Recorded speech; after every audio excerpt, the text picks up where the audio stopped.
सुनिए, आप रोजगार की बात कर रहे हैं, आप बता रहे हैं लोगों से कि जब रोजगार देंगे तो उनके घर का पट्टा भी ले लेंगे, जमीन भी छीन लेंगे, ये बता रहे हैं। जगह जगह जब जा रहे हैं आप बता रहे हैं लोगों से कि जो गाय और बैल हैं उनका चारा भी खा जाएंगे, ये बता रहे हैं, आपके नहीं बता रहे हैं। और जब बात करनी है परिवारवाद की, आप ये बताएंगी कि मेरी जैसी कंचना का कुछ नहीं होने वाला है। अध्यक्ष मुलायम सिंह चाहे लालू प्रसाद यादव होंगे, फिर उनके बेटे होंगे, फिर उनकी बहू होंगी, फिर उनकी देवरानी होंगी, फिर उनकी जेठानी होंगी, लेकिन उस परिवार के अलावा कोई इस पार्टी का अध्यक्ष नहीं बन सकता। ये परिवारवाद का मतलब है। समझिए आप, अगर कोई पिता है और उसका बेटा है, कंचना जी उसका सवाल पूछेगा, एक मिनट रुक जाइए ना, परिवारवाद बस वो पॉइंट रख रही है, उसका सवाल पूछेगा, मैं आपको समझ नहीं जवाब देने दीजिए, आराम से इतना नहीं इतना सफकाइए नहीं, इतना लंबा बोलिए आप, थोड़ा सा आराम से धैर्य से सुनने का भी रखिए, थोड़ा मन बनाइए। अरे आप जिसको और ये है परिवारवाद का मतलब, ये नहीं है कि एक ही पार्टी जो है, एक ही पार्टी और परिवार एक ही है। सुनिए आप, नरेंद्र मोदी जी हो, चाहे राजनाथ जी हो, चाहे गडकरी जी हो, चाहे नड्डा जी हो, आप देखिए कि अलग अलग तरह से अलग अलग पदों में रहे हैं। खासतौर से अगर हम अध्यक्षों की बात करें या प्रधानमंत्री के दावेदारों की बात करें या चाहे सीएम पद की दावेदारी करें हम लोग, आप देखिए कहीं भी ऐसा हुआ है भारतीय जनता पार्टी शासित किसी भी राज्य में या केंद्र में कि एक ही परिवार का शख्स सीएम भी बनेगा, उसका बेटा भी बनेगा, पीएम भी बनना चाहेगा, उसका बेटा भी बनना चाहेगा और उसके बेटे के बाद उसका पोता भी बनना चाहेगा।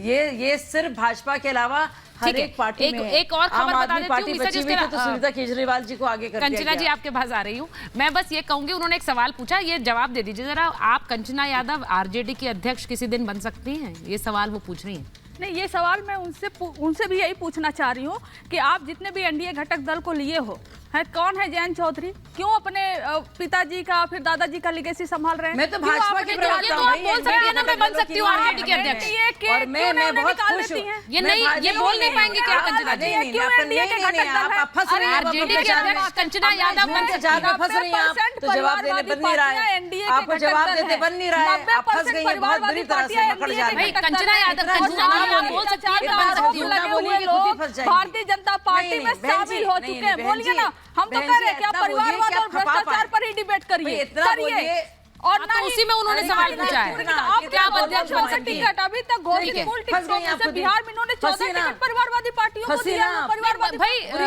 शाजिया जी वो परिवारवाद पर सवाल आपसे पूछती है, to be fair to her, वो भी कह रही है कि भाई आप लोग भी ऐसे कई परिवारों को दे रहे हैं, कई नेताओं को दे रहे हैं जिनके पिताजी रहे राजनीति में, तो ये जो आरोप लगा रही है वो गलत नहीं है, वो भी सही है। कई ऐसे नेता हैं आपकी पार्टी में, तो वो परिवारवाद का जो आरोप है वो कई बार आपके ऊपर भी घूम जाता है। एक बार जरा बड़ी खबर बता रही हूँ, बताया अभी खबर बता रही हूँ, मीसा भारती के जेल भेजने वाले बयान पर जेपी नड्डा की प्रतिक्रिया आई है। बीजेपी के राष्ट्रीय गठबंधन के सभी प्रमुख नेता जमानत पर बाहर हैं, जो जमानत पर बाहर है वो गाली दे रहे हैं।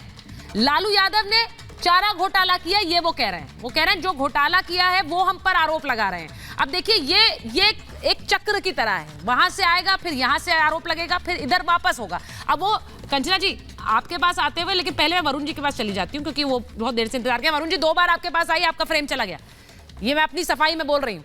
जरा मुझे बता दीजिए कि वहां संजय सरकार जी बैठे हुए हैं, ममता बनर्जी को लेकर चर्चा है, यहाँ पर एक तरफ मीसा भारती को लेकर चर्चा है। मोदी हटाओ, मोदी का काम भी हटाओ, यही योजना बनाई जा रही है।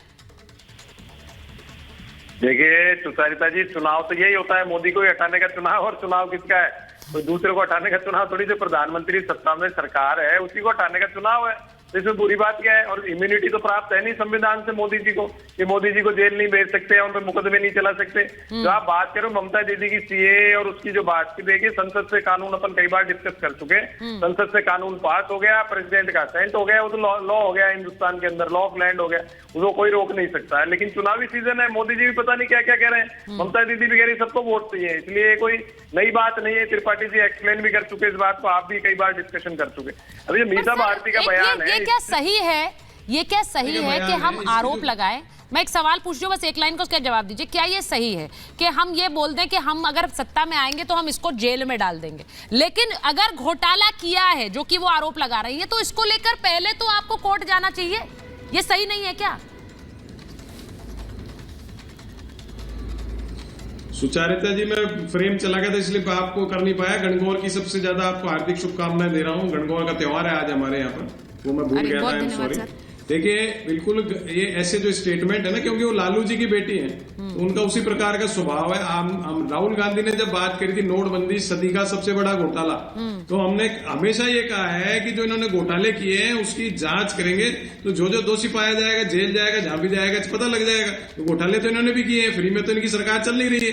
ये मीटिंगें करते हैं, कहां से आता है पैसा, अब ऑफिस दफ्तर बनाते हैं, कहां से आता है पैसा सबको पता है। चुनाव लड़ते हैं सारे नेता, कहां से पैसा आ रहा है, तो पैसा तो आ ही रहा है, चाहे इलेक्ट्रल बॉन्ड से हो चाहे 2 नंबर से पैसा हो, सबके पास आ रहे हैं। तो सरकार बदलेगी तो जांच होगी, जांच होने के बाद जो भी जेल जाएगा वो जाएगा, जिसका होगा पीएम केयर फंड का काम है, जो भी बहुत है, इन्होंने बहुत काम किया है 10 साल में ऐसे, तो उसकी जांच होगी निष्पक्ष रूप से, जुडिशियल इंक्वायरी भी होगी, उसके बाद पता लग जाएगा।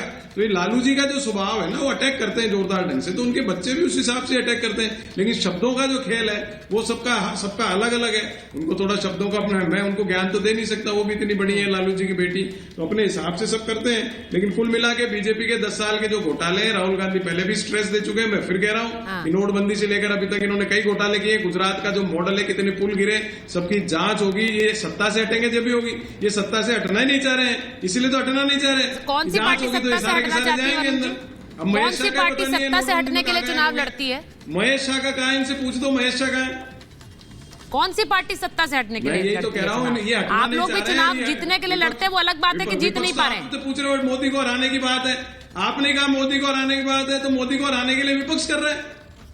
मोदी जी हटना नहीं चाह रहे हैं। नहीं, मोदी को सियासी ढंग से हटाओ। सुनिए वरुण जी, मोदी को सियासी ढंग से हटाओ, चुनावी प्रक्रिया है उसमें हराओ, लेकिन मोदी को जेल डालने की बात अलग है। मोदी को, और मुझे ऐसा लगता है, हर्षवर्धन जी एक बार आपके पास आ रही हूँ गंजना जी, हर्षवर्धन जी एक बार आपके पास आ रही हूँ, जरा बताइए, अगर मोदी को हटाना है तो उसका बड़ा सीधा सा मंच है चुनाव, और चुनाव में जो वोटिंग हो रही है, मैं आपसे एक चीज भी पूछ रही हूँ, मुझे लगता है तेजस्वी यादव शायद एक ऐसे नेता हैं जिनकी रैलियां दिख रही हैं, वो बिहार में रैलियां कर रहे हैं, वरना सपाट है विपक्ष की तरफ से कैंपेनिंग। कहां दिख रहा है? यहाँ पे योगी जी 3-3, 4-4 सभाएं रोज कर रहे हैं, मोदी जी दक्षिण में सभाएं, फिर अगले दिन यहाँ वापस उत्तर में सभाएं, वहां विपक्षी रैलियां कहां है? चुनाव ही तो है मंच जहां से हरा सकते हैं नरेंद्र मोदी को। देखिए सुचेता, मैं इसको बिना किसी संकोच के कहता हूं, ममता बनर्जी और तेजस्वी यादव विपक्ष के चमकते हुए चेहरे हैं, बहुत शानदार नेता है। यस, इनको मेहनत भी करना आता है, अपनी कॉन्स्टिट्यूएंसी कैच भी करना आता है, मुद्दे भी बनाते हैं। लेकिन अगर बिहार के संदर्भ में कहें तो लालू प्रसाद यादव का राज जंगल राज था, और वो कोई छिपी हुई बात नहीं है। इसीलिए तेजस्वी यादव अपने पिता के राज की बात भी कम करते थे। यहां तक कि नीतीश कुमार जब तेजस्वी के साथ गए तो वो मुख्यमंत्री, तेजस्वी उप मुख्यमंत्री, उसमें उनके मुंह से निकल जाता था कि एक समय था जब शाम 5-6 बजे के बाद लोग घर से बाहर नहीं निकल पाते थे बिहार में। तेजस्वी यादव उससे बाहर निकलने का प्रयास करते दिखते हैं, कई बार लगता है। और जब उन्होंने विधानसभा में भी भाषण दिया था तब भी मैंने कहा था कि एक अच्छे नेता के तौर पर तैयार हो रहे। लेकिन जब वो, अभी मैं चर्चा में सुन रहा था कि मछली की चर्चा ना हो, बिल्कुल कोई क्या खाएगा कब खाएगा इससे मतलब नहीं। Exactly. लेकिन अगर आप तय करके हिंदू पर्व के दिन, नवरात्र के समय में आप वीडियो डालेंगे, कहेंगे एक दिन पहले का वीडियो हमने IQ चेक करने के लिए डाला था, और फिर मीसा भारती कहेंगी कि हम नरेंद्र मोदी को उठाकर जेल में डाल देंगे, जनता इसको बहुत अच्छे से नहीं लेती है। लालू जी के राज की बहुत खराब यादें बिहार के लोगों के मन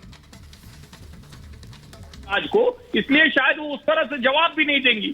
उनको पता नहीं है। किसी भी बिहार के व्यक्ति से पूछना चाहिए जो उस समय रहा है, जो पलायन हुआ, जो उद्योग धंधे नहीं लगे और आज भी वो पटरी पर नहीं आ पाया। तो मुझे लगता है तेजस्वी और मीसा ऐसे बयान देकर फिर से बिहार के लोगों को वही याद दिलाते हैं।